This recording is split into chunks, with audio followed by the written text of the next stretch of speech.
Jamais pediríamos a cabeça da Vera Magalhães, porque aqui nós acreditamos que todos têm o direito de opinar, né? Se os imbecis, enfim, quem quiser, liberdade de expressão. Mas que profissional. Fala, seus mal diagramados. A Jovem Pan, também conhecida como Forchan, com concessão pública, teve uma das semanas mais caóticas desde a sua fundação há quase 80 anos. Muita polêmica, muita confusão. A rádio, que também atua como relações públicas do presidente, mostrou toda a qualidade do seu jornalismo que, caso fosse impresso, não serviria nem para forrar gaiola de hamster. Como não é, pode ser classificada como um terça livre de altíssimo orçamento que não depende de superchats e atrai inúmeros anunciantes que não têm vergonha nenhuma de alinhar os seus produtos com um veículo especializado em mentir. A primeira pérola foi gerada a partir de um diálogo entre Lula e Renata Vasconcelos durante a sabatina do Jornal Nacional. Na ocasião, o ex-presidente disse que o MST era o maior produtor de arroz orgânico do Brasil, com plantação concentrada na região metropolitana do Rio Grande do Sul. A informação, desconhecida por muitos, se tornou uma das principais pesquisas do Google naquele momento e também foi parar nos trends das redes sociais, viralizando por todo o país. E foi assim que o arroz orgânico do MST se tornou tema do exótico programa Linha de Frente, apresentado por mulheres que se vestem como integrantes de seitas ocultistas norte-americanas. Pietra Bertolazzi, dona de um nome retirado de esquete de humor sobre ítalos paulistas, contestou a informação baseado no quê? Apenas em vozes da cabeça dela. O que você acha também de quando ele fala que... Não, gente, isso é maravilhoso. Ele falou que o MST é o maior produtor de arroz orgânico do Brasil. Verdade, isso é ele fato. não consegue parar de mentir. Mas Gente, isso é fato. Gente, você que tá mentindo aqui.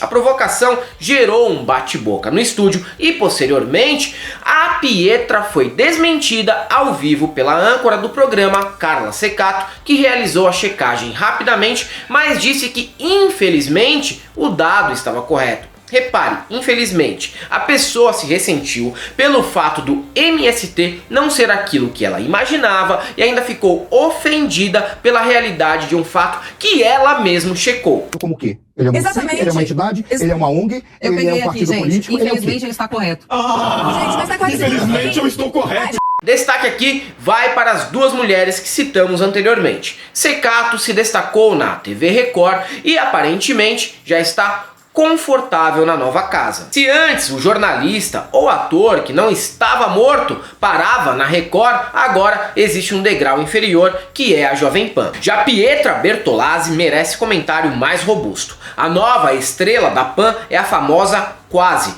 Tudo que tentou na vida bateu na trave. Foi quase DJ de festa de rico quando era casada com Mário Veloso, um ex-Casa dos Artistas. Foi quase famosa ao participar do Power Couple. Foi quase white savior de baixo orçamento perambulando pela periferia de São Paulo. Foi quase esposa do Caio Coppola. E como tudo deu errado, ela apagou o passado fracassado no Instagram e agora é quase jornalista, quase palestrante, quase escritora e quase coach, vendendo o curso Doutrina Zero nas redes sociais. Doutrina Zero que, como vocês podem imaginar, significa a doutrina que ela concorda. Menos qualificada que Pietra para fazer jornalismo, acreditem, está Ana Paula do vôlei, que nunca foi unanimidade nem em quadra, mas que mesmo assim se atreveu em ser comentarista de política. Como é na Jovem Pan, tranquilo, o nível tá adequado. A ex-jogadora ficou ensandecida por conta de um vídeo manipulado em que a apresentadora Fabiola Cidral do UOL, uma das âncoras do debate na Band,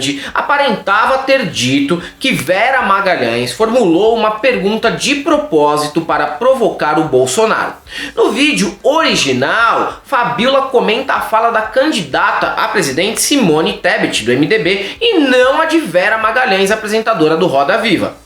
Mesmo ciente de que estava comentando a respeito de um material forjado, Ana Paula foi adiante e criticou Vera, que já havia sido atacada pelo excrementíssimo durante o debate, quando o mandatário do país disse que a jornalista dormia sonhando com ele. Viralizou aqui nas redes sociais um vídeo de uma das âncoras que estava presente ali no debate. A Vera Magalhães disse a uma das âncoras: eu sabia que ele iria ficar nervoso. Eu fiz de propósito para mostrar quem ele é. Então Esse é jornalismo? Perfeito. Sequência, e ela falou pra mim assim: eu sabia que ele ia ficar nervoso. Eu fiz até de propósito para mostrar quem ele é. O mais quente do debate, claro, que foi quando Simone Tebet e Bolsonaro se enfrentaram e ela falou assim: eu não tenho medo de você.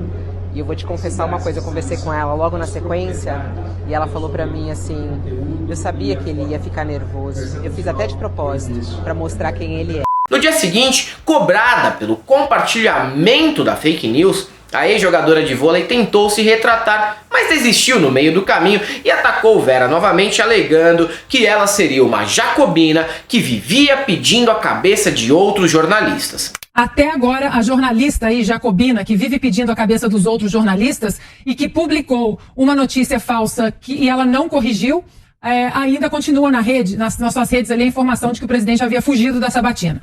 Bem, para finalizar, poderíamos ligar aí para os veículos, né, em que a jornalista trabalha, para pedir a retratação das fake news que ela divulgou sobre a sabatina da Jovem Pan. Jamais pediríamos a cabeça da Vera Magalhães, porque aqui nós acreditamos que todos têm o direito de opinar, né, se os imbecis, enfim, quem quiser, liberdade de expressão. Mas que profissional. É duro esse momento da história em que vivemos. Precisamos defender Vera Magalhães apenas porque do outro lado do embate está a corja mais baixa e suja que já passou pela política e pelo suposto jornalismo brasileiro. Jamais perdoarei o bolsonarismo por me obrigar a me posicionar sobre certas figuras. E se já não bastasse toda a demonstração de falta de ética, Ana Paula deu show de desconhecimento histórico ao comentar a morte do Roberto Freire russo, Mikhail Gorbachev. Morte essa que reforça que o tempo não cobra nada e nem ninguém, e também que não existe razão para acreditar que escrotos pagam pelos seus erros em vida. O sujeito morreu apenas aos 91 anos. Na ocasião, a jornalista do vôlei disse que Margaret Thatcher era a primeira-ministra americana, sendo que os Estados Unidos são um país presidencialista. O velho, como caiu um celeiro, ele foi derrubado por homens, né, homens firmes, homens bravos, de coragem, mulheres também, como a primeira-ministra americana Margaret Thatcher. Sabe o mais engraçado nisso? A imagem de capa da ex-atleta é uma foto do Reagan com a Thatcher, ex a famosa burra que só leu enciclopédia, na melhor das hipóteses, tá? Julian Fuchs, colunista do UOL, também passou a sofrer ameaças de morte após a Jovem Pan distorcer um texto dele. O conteúdo da crônica, uma crítica sobre a decisão do governo federal de tratar o coração de Dom Pedro I, ou melhor, o fiambre imperial, a popular compota de monarquista morto, como se fosse o próprio chefe de Estado vivo no próximo dia 7 de setembro. E o que alvoroçou bolsonaristas e a Jovem Pan foi justamente o título da crônica. Abre aspas. Precisa-se de terrorista capaz de um ato sutil que transforme a história.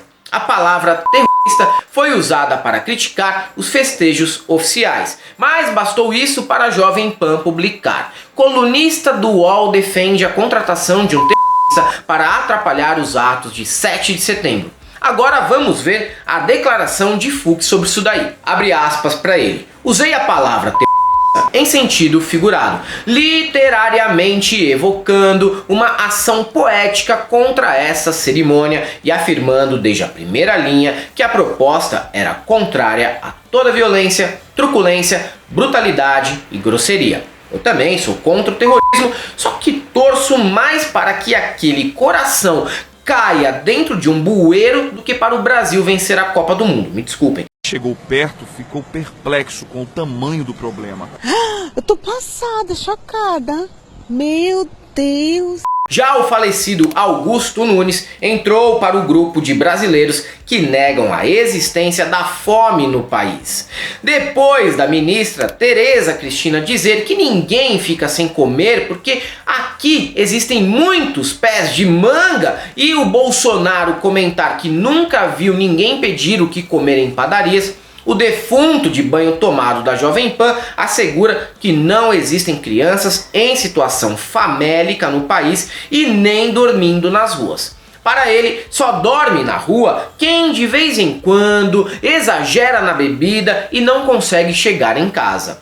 Bom, aí o cara deve ter falado com conhecimento de causa, tanto que ele diz que sobram cobertores pelas ruas. Se ele teve experiência tão detalhada e tá falando, então sobre esse tema eu não tenho base para contestá-lo. Lula falou que há no Brasil, disse que há no Brasil 35 milhões de crianças que vivem na rua.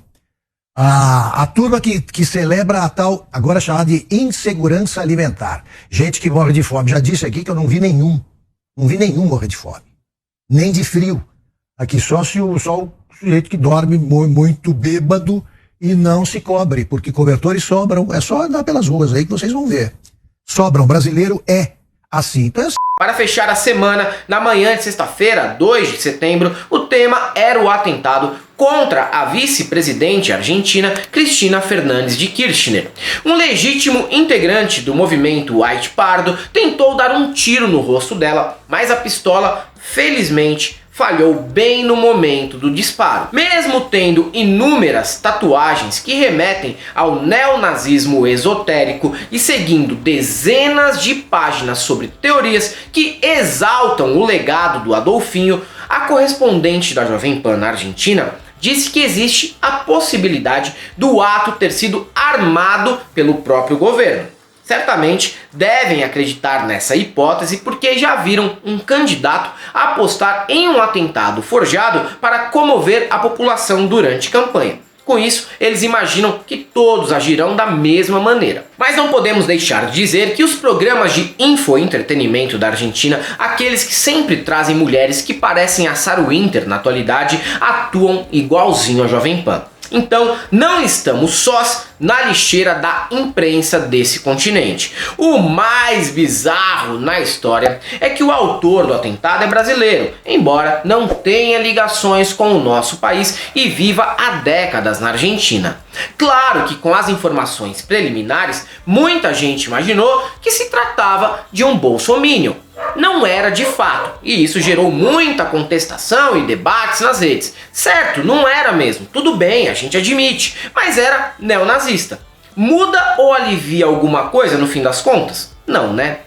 E é isso aí, galera. Para quem gosta do nosso canal, nós temos nosso apoio, seja membro, Pix e conta jurídica, caso você queira e possa fazer uma colaboração. Além do YouTube, estamos presentes também no Facebook, no Instagram, no Twitter. Sigam a gente lá e também confiram o nosso curso no ICL, Instituto Conhecimento Liberta. E para todos aqueles que achavam que a Jovem Pan não tinha condições de piorar, só temos uma coisa para te dizer: não passarão.